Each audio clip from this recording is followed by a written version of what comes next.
ሲስተር ወደርሶ ተመልሼ እንግዲህ መጣ እንደው የቅድስት ሐና ልጆች መስራች ብጽዕት ሮዛን አስተዋውቀውናል። መጀመሪያ ስለ ህይወት ጥሪነት በራሱ እየተነጋገርን ነው ያለው። የገዛ ራስን ህይወት ሚዛናዊ በሆነ መልኩ ደረጃ በደረጃ ወደ ጥሪ ለማድረስ ሲታሰብ የብጽዕት ሮዛ ህይወት እንዴት በምሳሌነት መጠቀስ ይችላል? ያው እንግዲህ ቀደም እንደጠቀስኩት የእናት ሮዛ ህይወት እንግዲህ በእግዚአብሔር እጅ በእግዚአብሔር እንዲተይዛ የምትመራ ነገር ነው የሚመስለውና ነውም እንደዛም ነው። ምክንያቱም ወደ ትዳር ዓለም ስትገባ እንግዲህ በ27 ዓመቷ ነው መበለት የሆነችው። ያ ማለት የትዳር አጋሯ አልፏል ማለት ነው በ27 ዓመቷ። በዚህ ውስጥ የሶስት ልጆች እናት ነች። በእድሜ የገፉ እናትና አባት ነበሯት። እንግዲህ ይሄ ከዚህ ከቃል ኪዳን ስርዓት ከወጣች በኋላ ያ ድሮ ይሰማት የነበረውን ሙሉ ኃይሏን ወደ ድሆች አገልግሎት ነው የገባችው። የቤቷንም ማኔጅ ያረገች ወደ ድሆች አገልግሎት ነው ስትገባ። በዛም እንግዲህ የማይደሰቱ ነበሩ ቤተሰቦቿ። ምክንያቱም እቃ አውጥታ ሸጣ ለድሆች አገልግሎት ታውለዋለች እና እንዳበደች ሁሉ የተቆጠረችበት ጊዜ ነበርና ያም ሆኖ ቀጠለች ህይወቷን። በዚህም ላይ ደግሞ በጣም ጸሎት ታድርግ ነበር። ጸሎቷ ልዩ ነበር። እንደውም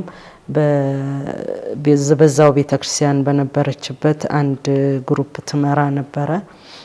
ምንድነው ይሄ መንፈሳውያን ማህበር የነበረ። በተለይ ደግሞ ይሄ ድህነትን ህይወት ከቅዱስ ፍራንቺስኮስ የድህነትን ህይወት በጣም አብነት አድርጋ የምትወስደው አሁንም በማህበራችን ህገ ደንብ ውስጥ የድህነት አርአያ ይሁናችሁ ቅዱስ ፍራንቺስኮስ ብላ የጻፈችው በህገ ደንባችን ውስጥ አለና ገመዱን በውስጧ በሰውነቷ ውስጥ በመታጠቅ በተግባርና በውጫዊ ነገር ድህነትን እና ድሆችን ማገልገልን በዛ ላይ እየተሰዋች እያለች እንግዲህ በጸሎት ህይወቷም በጣም ያደገች ነበረች። አንድ ሌሊት ላይ ብዙ ጊዜ ሌሊት ህይወት ነው ጸሎቷ በሌሊት ህይወት ነበር እና እየጸለየች በተመስጦ ውስጥ እያለች አላወቀችም 9 ንድፎችን ከመስቀሉ በራእይ መልክ ነው ትጽፋለች። ያጽፋታል ኢየሱስ በመስቀሉ ስር እና ብዙ ጊዜ ህይወቷም የተሰቀለው ክርስቶስ ላይ ነው ብዙ ነገሯና በተመስጦ ውስጥ እያለች ሳታስበው ሳታውቅ ይሄንን 9 ንድፎች ትጽፋለች። ማህበር የሚመሰረትበት ንድፎች ነበሩና ከተመስጧ ከነቃች በኋላ ትገነዘባለች የማህበር መመስረት ንድፎች እንደሆኑ። ምን ትላለች ከራሷ ጋር? እኔ ልጆች እናት ነኝ። እግዚአብሔር ኃላፊነት አለብኝ ልጆቼ እንዳሳድግ። እናትና አባቴ በእድሜ የገፉ ናቸው፣ እነሱ መጦር አለብኝ። ስለዚህ ይሄ የሚሆን ነገር አይደለም ብላ በመሳቢያ ውስጥ ቆልፈዋለች ነው የሚለው በህይወት ታሪኳ ውስጥና ልክ ያንን ባደረገችበት ቅጽበት የህሊና ወቀሳ ተመላልሶ ይመታታል። የህሊና ወቀሳ ደግሞ ረፍት አይሰጥም እና ብዙ ጊዜ ህሊናዋን ለመሸሽ ትሞክር ነበር፣ ግን የማይሆን ነገር ሆነ እና ያንን ንድፍ አውጥታ ለካህን አሳየች። ያ ካህን ወደ አቡን ይመራታል፣ የአቡን ደግሞ ወደ ጳጳስ ይመራታል። ያኔ ህፃን ሆና የተነበዩላት አቡን አሁን ፒዮስ 9ኛ ተብለው በወቅቱ ጳጳስ ሮም ላይ ነበሩ። የግድ ወደ እሳቸው እንድትሄድ ትደረጋለች እና ያስገድዳል። ምክንያቱም እሳቸው ደግሞ ያውቋታል፣ የቤተሰቡ ወዳጅ ናቸው። ስለዚህ አንድ ተስፋ ነበራት ወደ እሳቸው ስትሄድ ልጆች አለኝ፣ ቤተሰብ አለኝ፣ እናት አባት በእድሜ ገፋሉኝ፣ ስለዚህ ከዚህ ነፃ ያወጡኛል ብላ በሙሉ እምነት ነበር የምትሄድ የነበረው። የጠበቃት ግን ሌላ ነበር። ወደ ሮም ሄደች። ስለዚህ ሮም ጳጳሱ ጋር ቀረበች፣ አሳየቻቸው። ንድፉ ቀድሞ ደርሷቸው ነበር። ስለዚህ ሲሉ እንግዲህ ይሄ ነገር የእግዚአብሔር ፍቃድ እንደሆነ ነው። ፒዮስ 9ኛ ቅዱስ ናቸው። ስለዚህ ይሄ የእግዚአብሔር ፍቃድ ነው፣ ስለዚህ መስራት አለብሽ ነው ያሏት። ሲሏት ተከላከለች። ልጆች አለኝ እንዴት አርጌ በለቅሶ ሞከረች። በመጨረሻ ግን አንድ ቃል ተናገሩ። ይሄንን የእግዚአብሔር ፍቃድ ነው፣ ይሄን ካላደረግሽ ሙሉ ህይወትሽን ህሊናሽ ይወቅስሻል ነው ያሏት። እንግዲህ ያቺ የህሊና ትንሽ እንግዲህ ያንን ደብዳቤ ደብቃ ያንን ጽሁፍ ደብቃ ለአቡን ወይ ለካህናት አውጥታ እስከምታሳየው ጊዜ ድረስ እንኳን የህሊና ወቀሳ አስቸግሯት ራሷን እንትን ማረጋግጧት ነው ያወጣችው። ይሄ ደግሞ ሙሉ ህይወት ነው የተባለችው። ስለዚህ እንደዚህ ካሏት በኋላ ጳጳስ እግራቸው ስር ተደፋች። የእግዚአብሔርን ፍቃድ አድርጋለሁ አለች። ይሄንን ብላ እንግዲህ እሳቸውም አንድ ትንቢት ተናገሩ፣ ተጨማሪ ትንቢት። እንግዲያው ይሄንን የምታረጊ የእግዚአብሔርን ፍቃድ የምትፈጽሚ ከሆነ የምትመሰርችው ማህበር እንደ እርግብ በረራ በዓለም ሁሉ ይበራል ነው ያሏት። ይሄም ትንቢት ተፈጽሟል። እና ፒዮስ 9ኛ ቅዱስ ናቸው ያልኩት እንግዲህ ከመጀመሪያውም ይሄ ትንቢት ላይ ያለው የእግዚአብሔር ፍቃድ የሚያመለክታቸው ነገር አለ። የእግዚአብሔር ጸጋ፣ የእግዚአብሔር ብርሃን አይደል? ስለዚህ ያንን ይዛ ወጣች። ምንድነው ያረገችው? ቀጥታ ወደ ሀዘንተኛይቱ ማርያም ቤተክርስቲያን ሄደችው እና በጣም ከባድ የሆነ ለቅሶ ሀዘን እንደ በድን እስከሆን ድረስ ሆንኩ ነው የምትለውና ምንድነው ሀዘንተኛይቱ ማርያም ታቦት ስር ተደፍታ ምንድነው ያለቻት? እናት አይደለሽም ወይ አንቺ? ልጅ አይደለሽ? ያ ልጅሽ በቤተ መቅደስ ሲጠፋ እንዴት እንደተሰቃየሽ ታቂ የለም ወይ? እኔስ እናት አይደለሁም ወይ? ለምንድነው ልጅሽ በእንደራሴው ልጆቼን እንድተው የሚያዘኝ ያለች ነበር የምታለቅሰው። ታሪኩ እንደሱ ነው የሚለውና ይሄንን ጸሎት በታቦት ስር ተደፍቼ እየጸለይኩ እንደ በድን ሆንኩ ነው የምትለው። በቃ እንደ በድን ሆንኩ ነው እና በኋላ ግን አለች እንደ አንድ ኃይለኛ ሰው ጸጋን አገኘው፣ ኃይል አገኘው፣ እንባዬ ደረቀ፣ ተነሳው፣ ወጣው ከቤተ ክርስቲያን የእግዚአብሔርን ፍቃድ ለማድረግ ሄድኩ ትላለች። እንግዲህ ወደ ቤትም ስትመለስ አንድ ፈተና ነው የገጠማት። ይሄ ፈተና ምንድነው? እንግዲህ ከቆረጠች በኋላ የእግዚአብሔርን ፍቃድ ለመፈጸም ከቆረጠች በኋላ ለቤተሰብ እንትን ስትል ተቃወሟት። ሁሉ ማይሆን ነው፣ በሰው አስተሳሰብ ማይሆን ነው፣ እብደት ነው በእነሱ ማለት ነው። እናት ሮዛ ግን እንግዲህ መጨረሻው ጊዜ ሲደርስ ሻንጣዋን ይዛ ልትወጣ እየተዘጋጀች ወላጅ እናቷ ፈተና ሆነች። ምንድነው ያደረገችው? መውጫው በር ላይ ተጋደመች። እኔ እናትሽ ነኝ፣ ወላጅ እናትሽ ነኝ፣ እውነት ረግጠሽኝ እንደምትሄጂ አያለሁ ብላ ተጋደመች። እና ምንድነው ታሪኳ ላይ የሚለው ለትንሽ ጊዜ ቆመች። ማድሬ ፈተና ነው እንግዲህ ትግል ነው። በዛ ውስጥ የምታሳልፈውን ስቃይ እሷ ነች የምታውቀው። ስለዚህ ትንሽ ጊዜ ቆምኩኝ፣ ኃይል አገኘው ትላለች። እንደገና እናቴን ዘልዬ ሄድኩኝ፣ በዛው ፍጥነት ወደ ባቡር ጣቢያ ሮጥኩኝ ትላለች። እና ወደ ኋላ አላየችም። በዛው ወደ ፒያቼንሳ፣ ከሮም ወደ ፒያቼንሳ ሄዳ ማህበሩ በእንደዚህ አይነት ነገር ተመሰረተ። እና ምንድነው እነኚህ ደረጃዎች እሷ ያለፈችበት ደረጃ እንግዲህ አባም ቅድም ሲናገሩ ከዚሁ ጋር እያሰብኩት ነበረ። ይሄ የጸሎት ህይወት፣ ይሄ የጽሞና ህይወት እነኚህን ሸለቆች፣ እነኚህን ጥቅጥቅ ያሉ ጨለማዎች እንድታልፍ በየጊዜው ኃይል እየሰጠ እየቀረጸ እያስተማረ ጀግና ያደረጋት፣ ልጆቿን የምትተው እናት ያረጋት፣ ወላጆቿን የምትተው ልጅ ያደረጋት ለማን? ለሱ ፍቃድ ማለት ነው። እና በእንደዚህ አይነት ወደ ማህበሩ ገብታ እንግዲህ ሀብላ ጀመረችው። ስለዚህ እነኚህ ደረጃዎች ለሁሉም ይሆናሉ። የእናት ሮዛ ህይወት በትዳር ህይወት ለመዘጋጀት ያሉ፣ በእጮኝነት ህይወት ላሉ በደንብ አስተማሪ ነው። በደንብ እንዴት ህይወታቸውን ወደፊት የሚገነቡትን ህይወት የጸሎት ህይወት መኖር እንዳለበት፣ ጸሎት ምን ያህል ኃይል እንዳለው እንዲገነዘቡ ያደርጋል። እንዲሁም በትዳር ያሉ የልጆች እናት ለሆኑ በደንብ ህይወቷ ያስተምራል። ምክንያቱም ያንን ህይወቷን ከመጀመሪያውኑ ቀጠለች። በጸሎት ነው የገነባችው ቤቷን። በቁሳቁስ ወይንም በምናምን አይደለም፣ በጸሎት ነው የገነባችው። በእግዚአብሔር ፍቃድ። ልጆች የእግዚአብሔር ስጦታ ናቸው። እግዚአብሔር የሚሰጣትን ስጦታ እንዴት አድርጋ ነው ለእግዚአብሔር የምታቀርባቸው የሚለውን ይሄንን የገነባችበት ህይወት ስለሆነ ለትዳር ህይወት፣ በትዳር ላይ ላሉ ለልጆች እናት ለሆኑ በደንብ ይሆናል፣ ምሳሌ ይሆናል። ቀጥሎ ምናልባት የትዳር አጋሮቻቸውን ላጡ እናቶች፣ መበለት ህይወት ላሉ እሷም በዚህ ህይወት አልፋለች። ስለዚህ ህይወቷ በጣም በብርሃን አንጸባራቂ ነው። ለነኚህ ሰዎች መቆም ይችላሉ። እንዴት መቆም? ባለፈችበት መስመር የጸሎት ህይወት፣ ሌሎችን የመርዳት፣ እግዚአብሔርን የማገልገል ይሄ ነበር ህይወቷ አይደለ? ስለዚህ ይሄም ህይወት እንደዚህ ደረጃ ላይ ላሉ ይሆናሉ። ቀጥሎ ደግሞ እንግዲህ በገዳም መስርታለች። የሲስተሮች በኮሚኒቲ ላይፍ የሚኖሩ የኛ ማህበር ማለት ነው፣ የቅድስት ሐና ማህበር።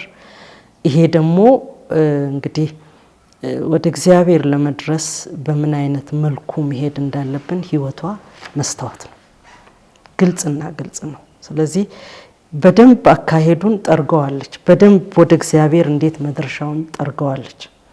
ይሄንን ህይወት ስታሳልፍ ግን ስቃዩ በጣም ከባድ ነበር። በጣም ግን ሁሉ ጊዜ አሸናፊ ነበረች። ምንድነው የእግዚአብሔር ስጦታ ለእናት ሮዛ የሚል መጽሐፍ አለ። ይሄ ምንድነው? ከእግዚአብሔር አብ፣ ከእግዚአብሔር ወልድ፣ ከእግዚአብሔር መንፈስ ቅዱስ፣ ከቅድስት ድንግል ማርያም፣ ከመላእክቶች፣ ከቅዱሳኖች ያላት ኤክስፒሪየንስ ከስቁል ኢየሱስ እንግዲህ ሙሉ ህይወቷ ወደዛ ነው እና ምንድነው ከዛ ውስጥ ራሱን አንድ መጥቀስ ፈልጋለሁ። በጣም የሚገርመኝ አይነት የህይወት የተመስጦ ህይወቷ እና እንዳልኳችሁ ሌሊት ነው የምትጸልየው። ጸሎቷ ተመስጦዋ ሌሊት ነው።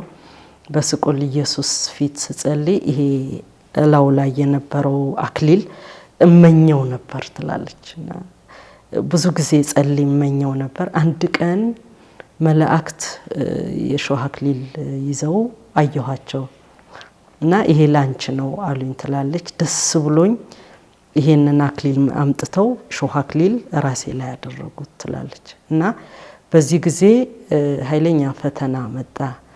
አንድ ከሾህ አክሊል ውስጥ ትልቋ አንድ ሾህ ነበረችና ልክ ይሄ እዚህ ግንባሬ አካባቢ ነበር። ወዲያው ጠላት መጣና መታኝ ትላለች። ያ እሾህ በግንባሬ ውስጥ ገባ ትላለች። የእግዚአብሔር ስጦታ ሲሰጣት ያንን ስቃይ የምታስተነትንበት ደግሞ አንድ ፈተና አለ። ሙሉ ህይወቷ እዛ ውስጥ ያለው ተመክሮዋን ነው የምትናገረው። ከመላእክት ጋር፣ ከማርያም ጋር፣ ከኢየሱስ ጋር፣ ከእግዚአብሔር አብ ጋር የምታደርገውን ሁሉ እዛ ላይ ጽፈዋለች። መጽሐፉ ሰዎች ጋር ቢደርስ ምን ያህል መንፈሳዊ ህይወት እንደሚጠቅም ያው በአማርኛም ተተርጉሟል እና ቢደርስ ለህዝቡ እጅግ በጣም አስተማሪና መሳጭ ህይወት ነው። ከእግዚአብሔር ጋር ግልጽ የሆነ ህይወት እንድንኖር የሚያደርግ ነውና በእነኚህ ሸለቆዎች ውስጥ ስታልፍ እኔ እዚህ ውስጥ አንድ የሚሰማኝ ነገር አለና የመዝሙር 23 እግዚአብሔር እረኛዬ ነው የሚያስፈልገኝን ነገር ሁሉ አላጣም ይልና ይወርድና ጥቅጥቅ ባለ ሸለቆ ውስጥ እንኳን ባልፍ እሱ ከኔ ጋር ስለሆነ ክፉን አልፈራም አይደለ እና ያሻግረኛል። ይሄ ሸለቆዎቿ እነኚህ ጥቅጥቅ ያሉ ጨለማዎቿ እግዚአብሔርን ፊት በግልጽ እንድታይ በግልጽና እስከ ስቃይን ሳትሳተፍ ወይንም ስቃይን ሳታገኝ የምትውልበት ጊዜ ሁሉ ይጨንቃታል በታሪኳ ስትናገርና እግዚአብሔር የተዋት ነው የሚመስላት የተረሳች ነው የሚመስላትና አንድ ስቃይ በቀን ውስጥ ማግኘት አለባት። ምክንያቱም እሱን የሚያሳያት እዛ መስቀል ላይ ያለውን ኢየሱስ ስቃዩን እንደምትካፈል ስለሚሰማት ሁሉ ጊዜ ስቃይን ትለምናለች እና ይሄ እነኚህ ሸለቆዎች ህይወቷን ግልጽ እንደመስታወት ነው ያሳዩት የቅድስናን ህይወት የኢየሱስን ህይወት እና ወደሱ የመቅረቢያ ህይወት መንገድ አድርጋ ነው እንትና እነኚህ ደረጃዎቿ እጅግ በጣም ለህዝበ ክርስቲያን ለማንኛውም ጠቃሚ ነው ብዬ ነው ማሰብ።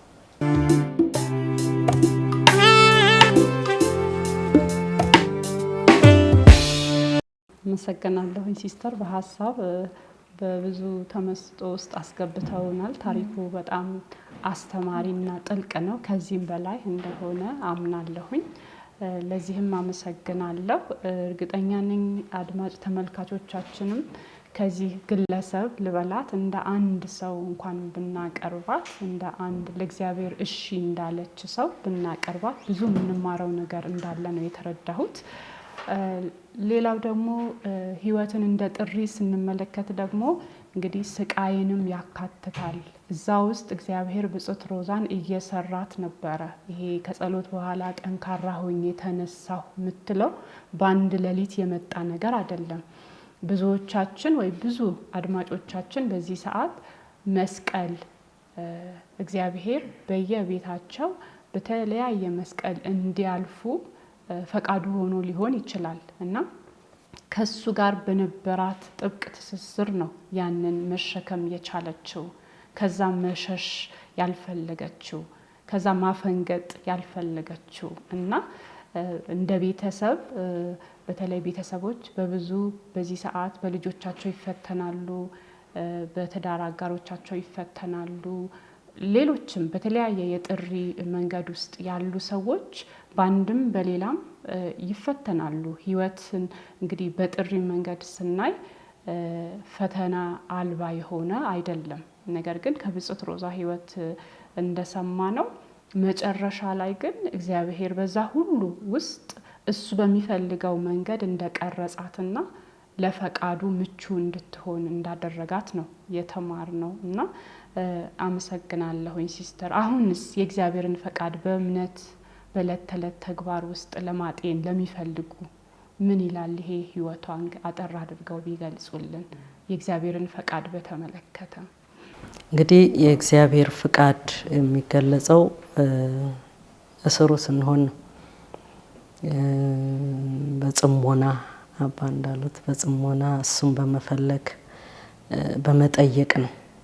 ይሄ ደግሞ መንገዱ ጸሎት ነው። ስለዚህ እናት ሮዛ ይሄንን ሁሉ ነገር ልታገኝ የቻለችው ነገሮቿ ግልጽ የሆኑት ትንቢቶቹ የሰመሩት እንደ ርግብ በረራ በሙሉ ዓለም ተብላለች። በእርግጥም ሆኗል። በሙሉ ዓለም ላይ ማህበሯ አለ። ይሄ ግን የጸናው መሰረቷ ጸሎት ስለሆነ ነው። መሰረቷ ጽሞና ስለሆነ ነው። ከጸሎት ጋራ የመጣበቅ ህይወት ነው እግዚአብሔርን ፈቃድ ሊገልጸው የሚችለው እና እንደ አንድ እንደው ያልጠቀስኩት ነገር አለ ልጠቅሰው የምፈልገው በህይወቷ አንድ ጸጋ አግኝታ ነበር። ይሄ ጸጋ በህይወት እያለች ግን አልሰመረም። ያ ማለት የካህናት ማህበር የቅድሳና ልጆች ካህናት ማህበር ነበር። በወቅቱ እንግዲህ እንደ ሴት ነች። እንደ አንድ ሴት ትንሽ እንትን የሚል ነገር አለና ካርዲናል፣ ጳጳሳት፣ አቡናት፣ ካህናት የሆነ የምትሄድባቸው መስመሮች ነበሩና ይሄ ጸጋ ለሷ ነው ግልጽ የነበረው። እንግዲህ ያም በሚያስበው በተረዳው መልኩ ነው የሚያደርገው። ያም በሚያስበው በተረዳው ሰው አልሆነም እና በህይወት እያለች ይሄ ነገር ሊሰምርላት አልቻለም። ከብዙ አመት በኋላ አሁን በእኛ እድሜ ማለት ነው በአንድ እናታችን ማድሬ ቨርጂኒያ በሳቸው እንግዲህ ምናልባት እግዚአብሔር በሰጣቸው ጸጋ ትክክል ያንን ጸጋ ተረድተውታል ማለት ነው። ይሄም እንግዲህ ሰምሯል። አሁን ወደ 40 እና ከ40 በላይ የሚሆኑ የቅዱሳን ልጆች ካህናት ማህበር አለ። እንግዲህ ያ በዓለም ሁሉ ይስፋፋል እንደ እርግብ በረራ የተባለው ሁሉም ጋር ደርሷል። ቤተሰብ ጋር ደርሷል፣ ካህናቶች ጋር ደርሷል።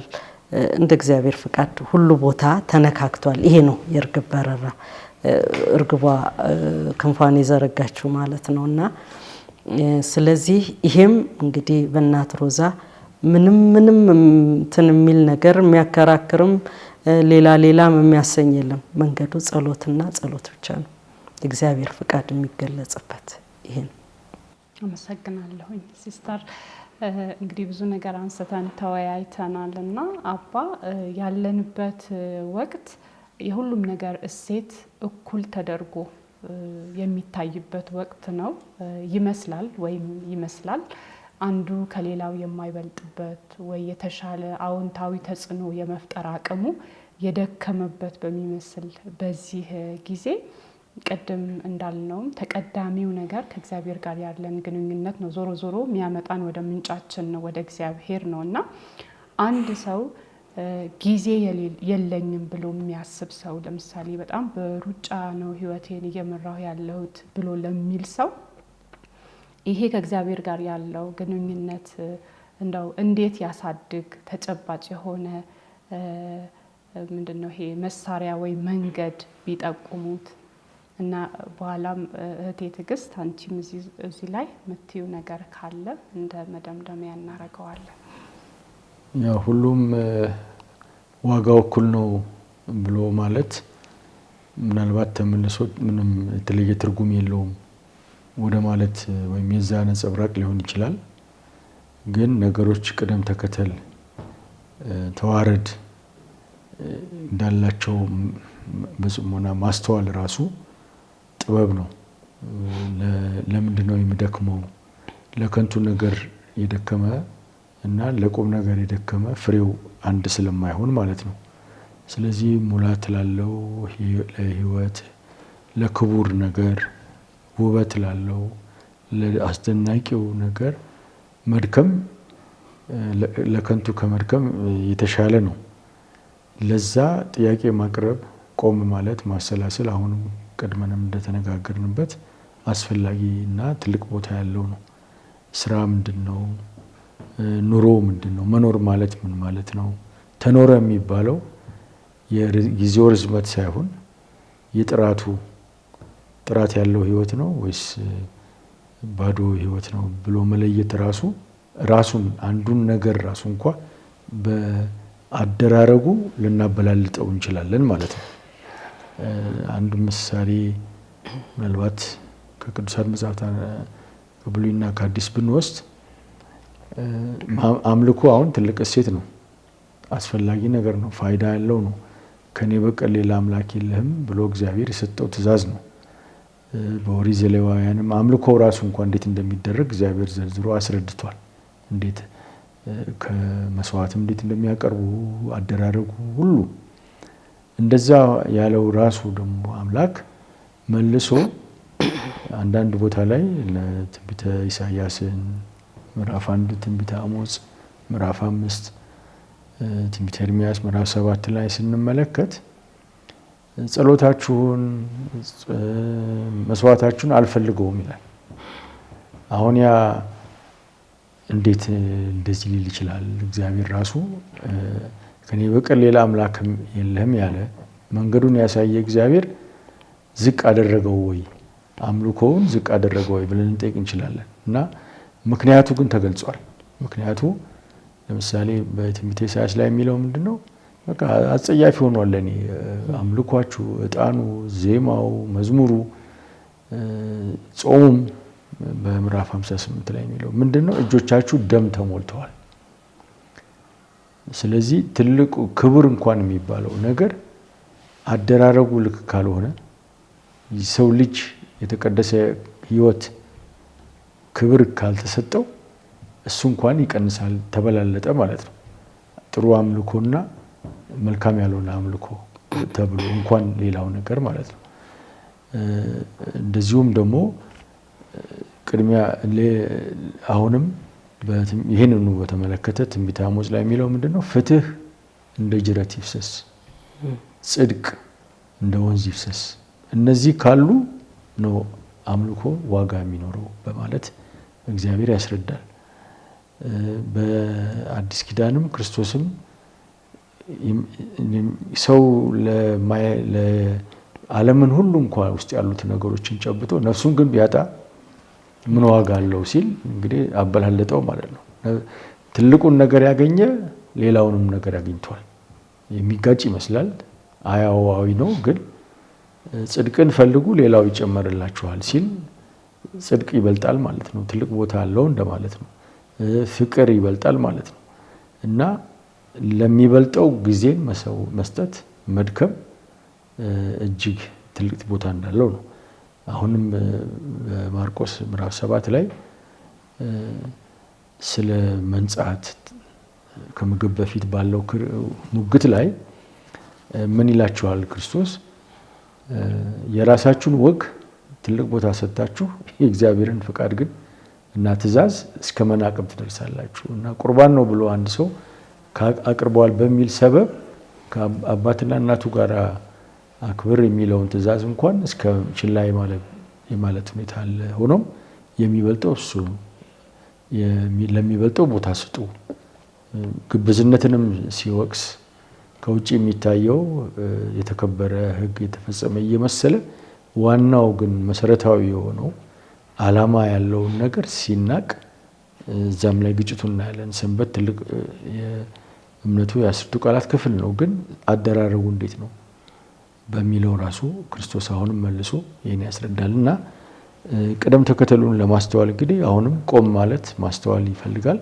በእግዚአብሔር ቃል ብርሃን ለሚበልጠው መድከም ግን ማትረፍ ነው፣ መቆጠብ ነው ብዬ አስባለሁ።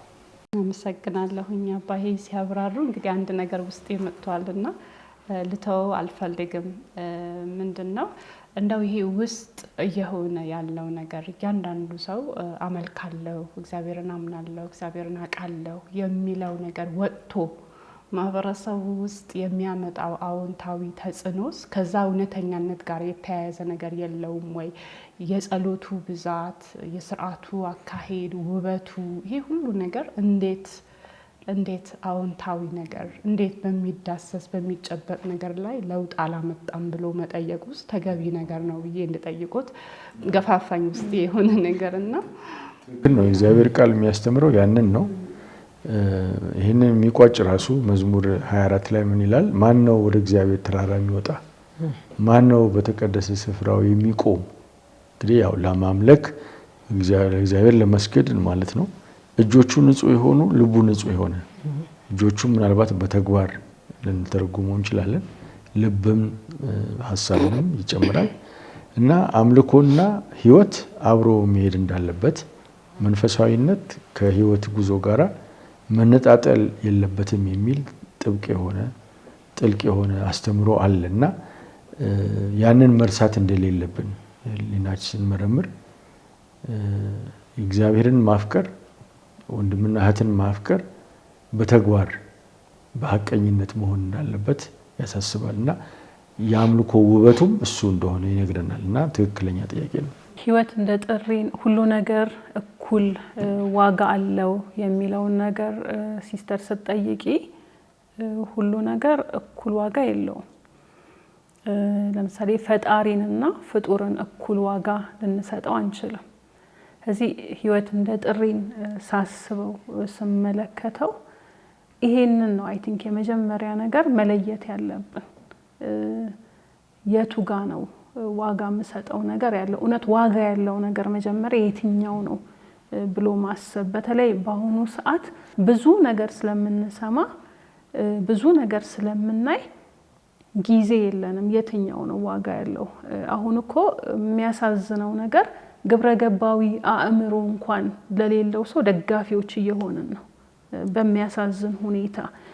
ለምሳሌ በጣም የማይረባ ነገር፣ ስድብ አዘል ነገር ሚዲያው ላይ ፖስት የሚያደርጉ ሰዎች ተመልካቾቻቸውን ብታይ ሲስተር ያስገርመኛል። እኔ ላይክ ሞራል የሆነ ግብረ ገባዊ ያልሆነ ነገርን የመከተል አባዜ ውስጥ ሁላ ገብተናል።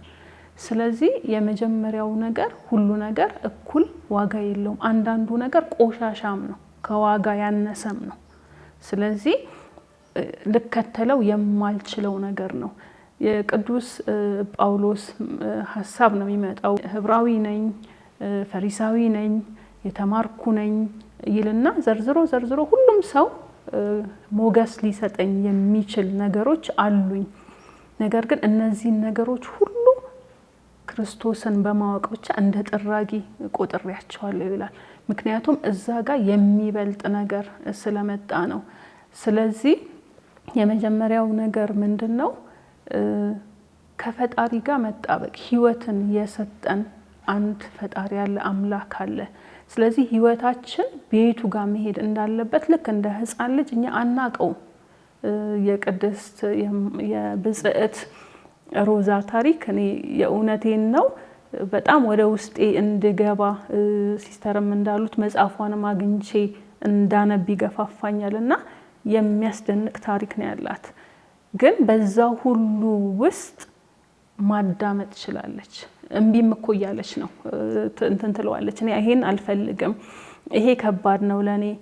ከዛ በኋላ ደግሞ የሱን ፍቃድ ትከተላለች እና የእመቤታችን የቅድስት ማርያምንም ህይወት ያሳየኛል። ስለዚህ እሷ በየዕለት ህይወቷ መጀመሪያ ያለችው እሽታ አይደለም። ከእግዚአብሔር ጋር ስንጣበቅ ዋጋ ላለው ነገር ጊዜ ስንሰጥና ስናዳምጥ መተው ያለብን ነገሮች አሉ። መስዋዕትነት የሚባል ነገር አለና ተግባር ተኮር ክርስትና ቅድም አባ ብለውታል። እግዚአብሔር አምላክህን በፍጹም ነፍስ፣ በፍጹም ሐሳብ፣ በፍጹም ልብህ ውደድ፣ ባልንጀራህንም ውደድ የሚል ነው።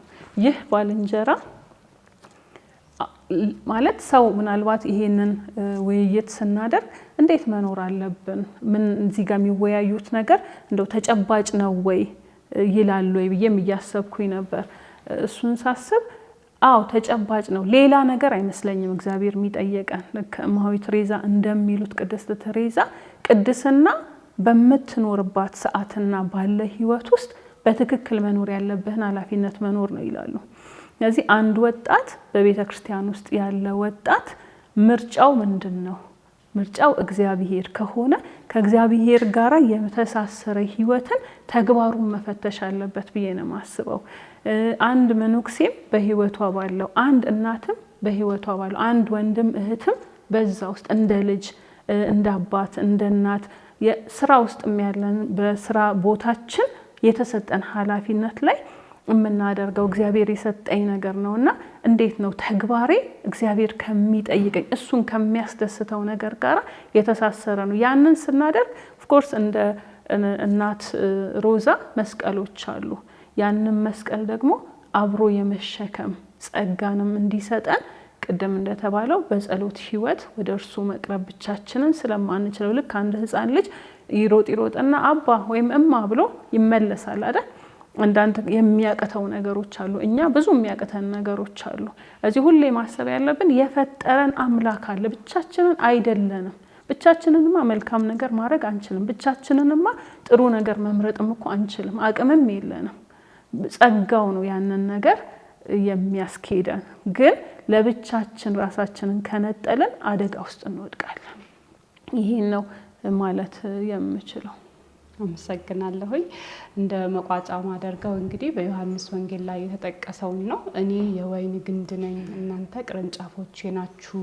ስለዚህ የትኛውም ቅርንጫፍ የሚፈለግበት ፍሬ እንዲያፈራ ከግንዱ ጋር የመጣበቅ እንግዲህ ይሄ ምርጫ ሳይሆን ግዴታ ነው ማለት ነው። እንግዲህ ለአድማጭ ተመልካቾቻችንም የምንመኘውም የምንጋብዘውም ይሄ ነው። ከእግዚአብሔር ጋር ባለን መጣበቅ፣ ከሱ ጋር መጣበቅ ሲባል እንግዲህ እንደ የበታችነት ስሜት እንደ መሰማት አይደለም፣ ግን የእግዚአብሔርን አባትነት አሜን ብሎ ተቀብሎ በዛ ውስጥ መደሰት መርካት መቻል ነውና ምክንያቱም እዛ ውስጥ ስንሆን እግዚአብሔር ለምን እንደፈጠረን ያውቃል።